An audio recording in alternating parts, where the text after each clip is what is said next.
ผู้สาวแล้วคนก็ตกอยู่ตกแล้วเพื่อนเจ้าบ่เด้น้องเจ้าอันนี้เป็นน้องบ่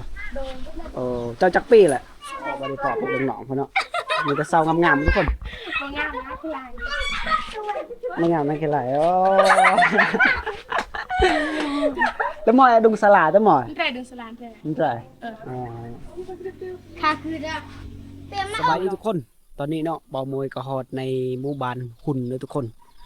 เป็นหมู่บ้านชนเผ่าตะโอยคือเก่าด้วยทุกคนอันนี้ก็จะแมนหมู่บ้านของเขาหรือว่าเทียงนาของเขาเบาโมยบูฮูเนาะเบาโมยกำลังไปนะทุกคน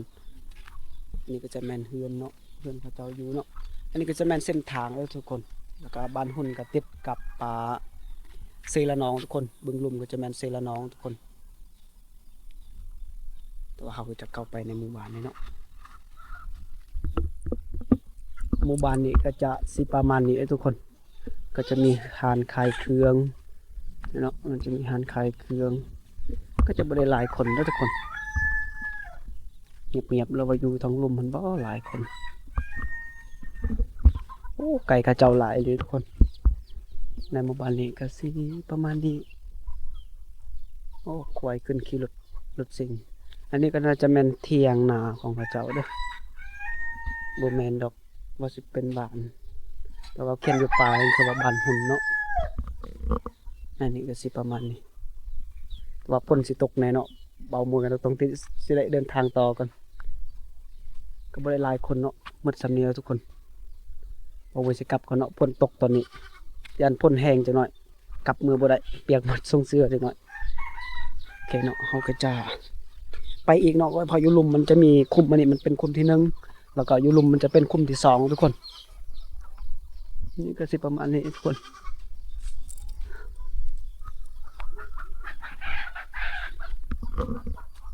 ไปก่อนคนกำลังมาทุกคนคนกำลังมาแล้วเราสิไปคุม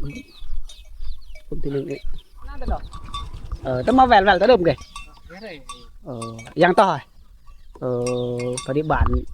ต้องคามเซมันบ่มีบ่เหือเป็นยังบ่มีบักบ่มีบ่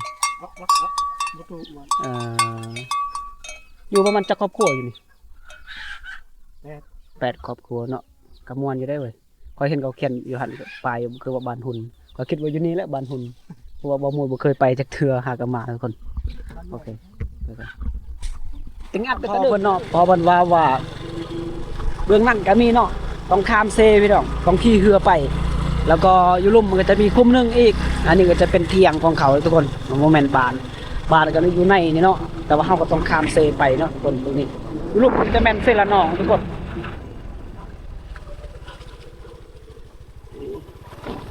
จะแม่นเซละนองเด้อน้ำมันคุ้มทุกคน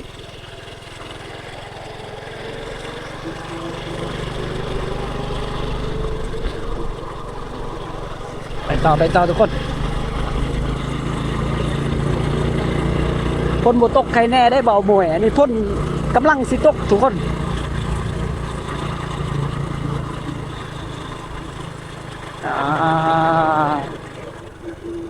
นี่ก็จะเป็นเตียงของหมู่บ้านหุ่นแล้วทุกคนแต่ว่าเฮาก็จะไปทางผ่านก่อนทุกคนโอ้เขามีประตูมัดเนาะอันนี้ก็จะเป็นเทียง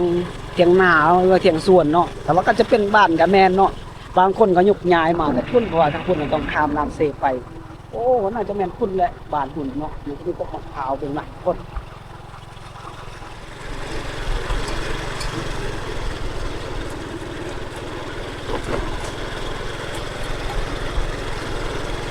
นี่เนาะเขาก็จะขี่รถไปเลยมันจะมีหมู่บ้านหุ่นเนาะติดแขนทางมันจะมีหมู่บ้านหุ่นแล้วทุกคนอันนี้เนาะ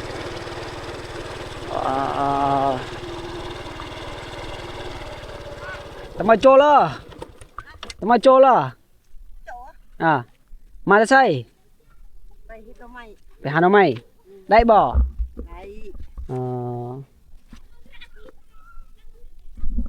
พอดีเขาจะสิเข้าไปอยู่หันนะทุกคน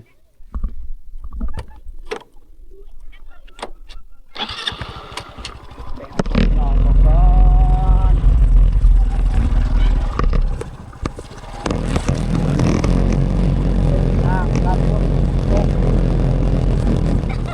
สาวงามๆทุกคน บางงามนะคือลาย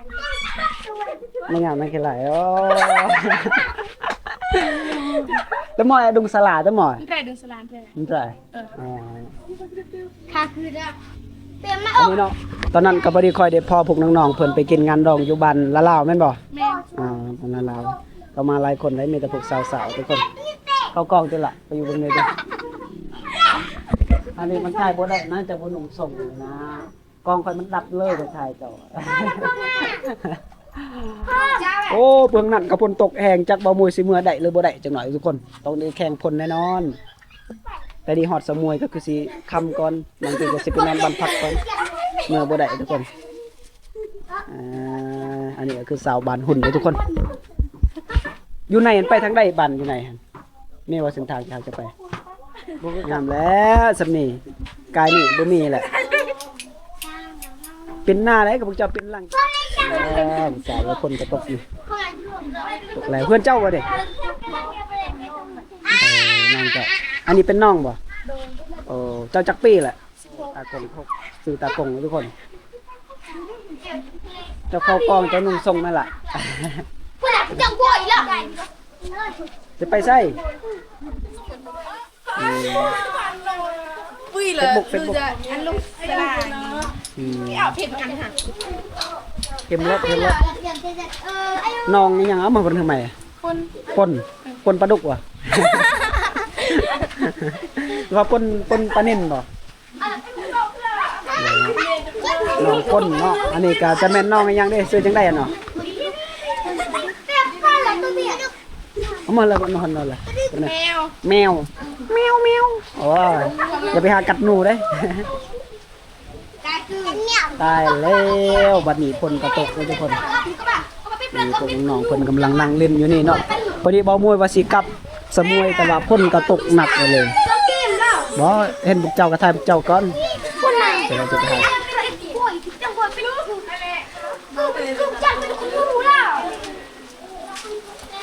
วันนี้ก็อายุก็14 ปีเลยทุกคน15 ปีว่ะอาบน้ำแล้วอ่ะ อาบแล้ว มื้อนี้ไปใส่ไปเฮ็ดเวียกหยังมื้อนี้นอนซื่อ นั่นมันไม่ทั่ว ๆโอ้ย นอนยังได้ผัวแล้วทุกคนบ่มีผัวเอาอายุ16 ปีก็ได้ผัวแล้วบ่ จะได้ทั่วกัน เจ้าก็อยากได้คือกันบ่บ่อยากได้บ่เอาเด้อหาเอาเด้อทุกคน FC ผู้ใดที่เข้ามาเบิ่งเนาะเพราะว่าน้อง16 ปีแล้วทุกคนว่าอยากได้ผัวแล้วตอนนี้วุ่นแต่ว่าฝนมันตกหนักเลยเมื่อบ่ได้เนาะบางทีบ่มูลก็สิอยู่ในหมู่บ้านนี่ก็ได้ทุกคนเพราะว่าฝนมันตกแรงอีหลีนี่มืดเลยนะท้องฟ้าก็มืดเลยทุกคนจำเป็นบางทีน่าจะได้พักอยู่นี่จนกว่าฝนสิเซาตก แต่ว่าก็ยันฝนบ่เซาตกนี่ก็ยันสิอยู่ฮอดตอนแรงเนาะสิเมื่อฝนน่าจะค่ำแล้วทุกคน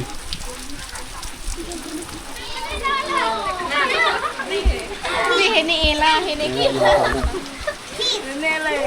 อายุ16 ปีก็อยากได้ผัวแล้วอยู่นี่เด้อทุกคน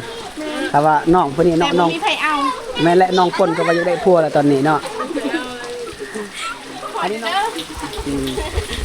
แม่นรถพอได้นั่งเล่นเนาะเบามวยเนาะถ้าพ่นเศร้าตกจะจึงสิกลับบ้านคันพ่นเดี๋ยวทุกคนไล่ชายน้องๆเขาเนาะนี่เนาะเลือกเอาเด้อผู้สาวผู้บ่าวนี่เด้อมักน้องป้นแล้วมักน้องเนี่ยวะกงตากงเนาะตากงคนเจ้ากับ16 ปีบ่พอดี15 ปีแล้วทุกคนยังอ้อๆอยู่ยังน้อยๆอยู่แต่ว่าอยากได้ผัวบ่มวยกับบ่ฮู้คือกันนี่ถามน้องเขาเองเด้อ บ่มวยบ่ฮู้คือกันเด้อว่าเขาอยากได้หรือบ่อยากได้นี่เจ็บเต็ดก็มีสิบทุกอย่างนั่นแหละคือเขาเว้ากันแหละน้องเขาเคินอยู่ในหนึ่งนะทุกคนศาลายังอยู่เพื่อนบ่จักปีเลยศาลาเคยเล่น18 ปี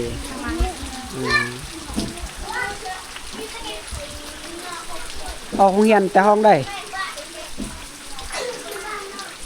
ป .5 ป .2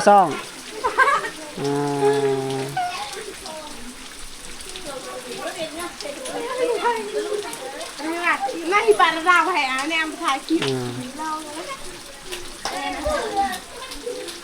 อันนี้เป็นพี่น้องกันบ่ เลย อ่ามันเป็นแฟนเต้ล้านบ่อ๋อเป็นล้านเนาะ ดีอายเคยเลย อ๋อไอ้กกบ่หัน เลย มีเมียแล้วบ่ มีเมียแล้วนี่ อ๋อเป็นโซนโอ้โซนรับบุญเสือโอเคคนดีเนาะทุกคนนี่เนาะถ้าบ่ได้สนใจน้องตากงเนาะก็สามารถมาเบิ่งมาเล่นมาเที่ยวได้ในหมู่บ้านหุ้นเนาะซื้อกับหมู่บ้านหุ้นเนาะ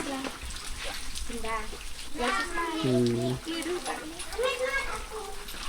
ทันมาสนใจชาวบ้านมาโลด อ๋อนั่นแหละอันเด้อ้ายเราก็เว้าแล้วผู้ใดสนใจสาวหุ้นก็มาโลดปกตินี่สาวหุ้นนี่เวลาเฮาไปเล่นผู้บ่าวไปเล่นนี่เฮาจะอยู่เทิงเฮือนบ่หรือว่าอยู่กลางเฮือนอยู่เทิงเฮือนบ่ได้บ่ บ่ได้ แม่นบ่อ้ายจะว่าอยู่ป่าแม่น แม่น ผู้นี้จักปีแล้วผู้นี้ น้องเคยได้ 13ปีบ่โอ้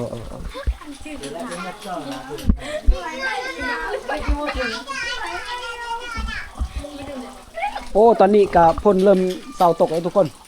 ก็ดีใจน้อยนึงเนาะเพราะว่าสิกลับบ้านสะดวกแน่นี่กำลังเศร้าตกแล้วตอนนี้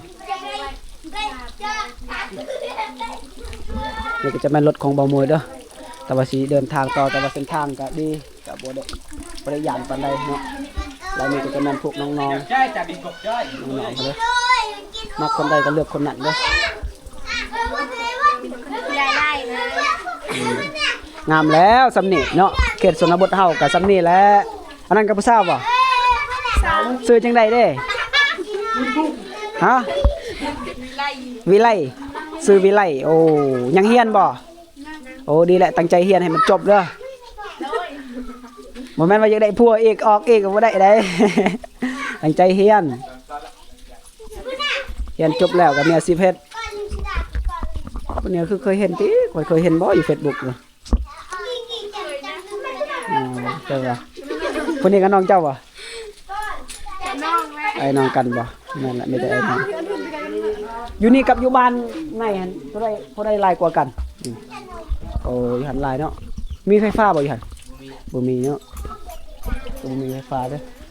อยู่บ้านหุ่นเบืองนั่นเนาะก็หลายอยู่แต่ว่าไฟฟ้าใส่ก็บ่มีอาจจะบ่สะดวกปานใดเนาะแต่ว่าอยู่นี่สะดวกสบาย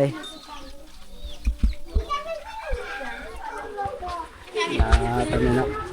ก็ได้เล่นพวกน้องๆเพราะเนาะจำเป็นเนาะบ่มวยก็ฝนก็ตกหนักตอนนี้เนาะไปบ่ได้อันนี้คือพวกน้องๆของหมู่บ้านหุ่นเนาะเป็นชนเผ่าตะโอยทุกคนน้องๆก่อนไปกำลังเรียนเนาะพวกนี้ก็ติดต่อเนาะมีแต่คนงามๆผู้บ่าวก็มีแต่คนล่อๆเนาะผู้บ่าวเนาะสาวมีแต่คนงามๆเนาะทุกคนบรรยากาศก็สิประมาณนี้แล้วเนาะพนักงานน้องปนเด้อแต่ว่าได้ปนป่าได้ ซื้อปนซื้อได้ฮะน้องเพิ่นยังได้ผัวแล้วเด้อ แต่ยังได้เพื่อนแต่บ่มีใครเอา อีเล่บอกว่า แพ อี ง เล่ กับ บ่ มีโซด อ๋อมีก็บ่ฮู้ดอก วันนี้ก็ยังโสดบ่จักปีแหละตอนนี้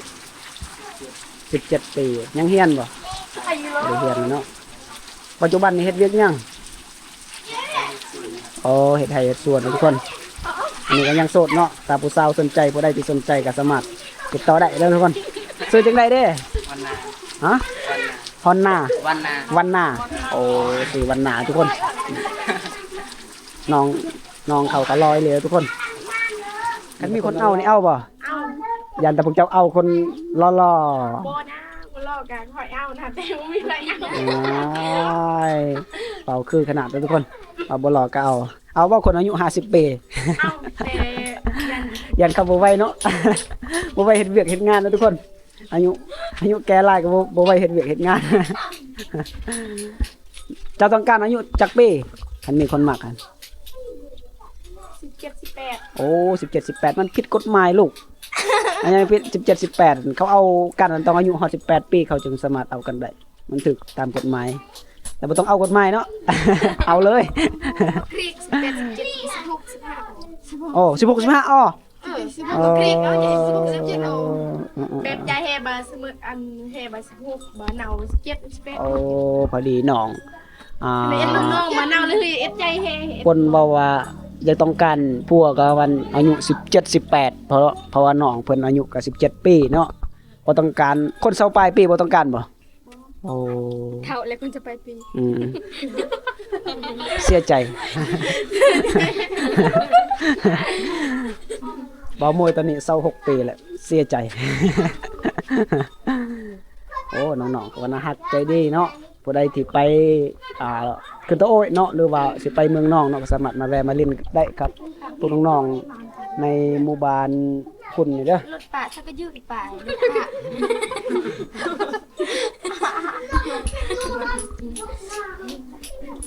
ผู้นี้ก็จะได้พัวบ่ บ่ยาก บ่อยากเนาะเจ้าได้อยากบ่ บ่ บ่มีแต่น้องต้มเนาะอยากเนาะน้องต้ม น้องก้นบ่แม่นน้องต้มเนาะทุกคนบ่มวยลืมเลย พัวกันยับเลยเนาะทุกคน ลืมว่าสิต้มเลยได้บ่ได้ป่นต้มเลย เผาแต่อยากป่นทุกคนต้มเลย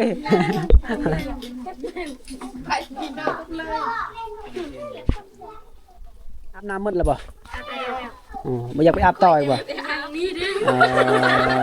ผู้บ่าวนี่อาบตามหลังก็ได้อืม ผู้บ่าวท่านในอาบน้ำเด้อ ผู้อาบก็รออยู่แล้วผู้บ่าวฮะ อาบสาวที่ตุสปีให้มันมอง คือสิมีผู้สาวหลายคนแล้วเนาะเจ้าเนาะบ่มีเหรอเต้ว่าบ่มีเลยว่ะอยู่ใส่เฮือนเจ้านี่เนาะเฮือนเจ้าเฮือนน้อง นั่น เพิ่น แห เด้ ละนั่นแหละบ่นั่นเลย น้ำมันไหม น้ำมันเฮียน่ะ นี่นั่นแหละมันเป็นน้าบ่าวแล้วทุกคน อันนี้ก็จะเป็นร้านเจ้าหมดเนาะร้านคนนี้ก็อยู่นี่ว่ะคนนี้ก็อยู่นี่เนาะเป็นน้าบ่าวเลยทุกคน นาบาวโลโคราช เพราะงี้นะขอลืมถามนี่เจ้าก็จะได้พวกคือกันบ่ล่ะ บ่อยากได้นะคอยน้อย ไหนๆจักปีแล้วตอนนี้ ๆ12 12แต่ว่าแฟนอยากได้อะไรเต้ บ่อยากได้นะ อยากได้ น้อย อยากได้อิหยังตอนนี้ อยากได้โทรศัพท์ โอ้น้องเพิ่นอยากได้โทรศัพท์เลยทุกคน ว่าพัวก็บ่อยากได้แฟนก็บ่อยากได้แต่โทรศัพท์คันมีโทรศัพท์แล้วอยากเฮ็ดหยัง กินเกม โอ้เป้าหมายก็อยากเล่นเกมทุกคนเกมอีหยังล่ะ กินเนี่ยก็ได้นะขอให้ได้ดี โอ้ก็แต่ได้เล่นซื่อๆเนาะเด้ผู้นี้เด้อยากได้อิหยังล่ะผู้นี้บ่อยากได้พัวบ่ บ่ อ๋ออยากได้อิหยัง ได้มือถือ อยากได้มือถือ จะได้กินข้าว อยากได้กินข้าวอยากได้กินข้าวอยากได้ข้าวกินโอ้ย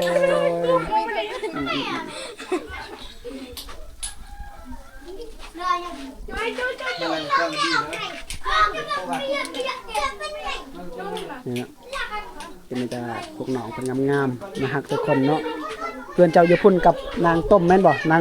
นางก้นเนาะอยู่พุ่นบ่อยู่จักคนล่ะ กันนะ อยู่นำกันอยู่ในเฮือนจักคน 1210คน 10 คนเป็นพี่น้องกันหมดเลยเนาะ ใส่สิ ให้เป็นเอื้อยบัดนี้ คอยนี่แหละ เอื้อยอยากได้ผัวแล้วเนาะตอนนี้เนาะ แม่น เอื้อยอยากได้ผัวแล้วทุกคน จะได้ทั่วแต่บ่มีใครเอา อ๋อโอเคบ่ยาก แฟนก็ยังมี จะน้อยสิพาผู้บ่าวคนไทยมาหาเด้อหมู่บ้านหุ่นเด้อทุกคนแล้วว่าหมู่บ้านหุ่นก็จะมี2บ้านอยู่ในหั่นแน่เนาะเฮาต้องข้ามนำศิลานองไปแล้วจึงมีบ้านบ้านหุ่นเนาะทุกคนแล้วก็อยู่หั่นก็คือเพื่อนพวกน้องๆเพิ่นเนาะแต่ว่าพวกน้องเพิ่นอายุก็ประมาณ13 14 15 16นั่นแหละว่าจะได้ผัวแล้วบ่หมดตกใจเนาะบ่ว่าคิดว่าต้อง18ปี19ปีอย่างน้อยจึงสิเอาผัวเด้อทุกคนบ่หมดบ่อยากแนะนำให้เอาผัวไว้เด้ออายุน้อยๆก็บ่อยากให้เอาเพราะว่ามันเฮาต้องคิดถึงอนาคตนั่นแหละแต่ว่า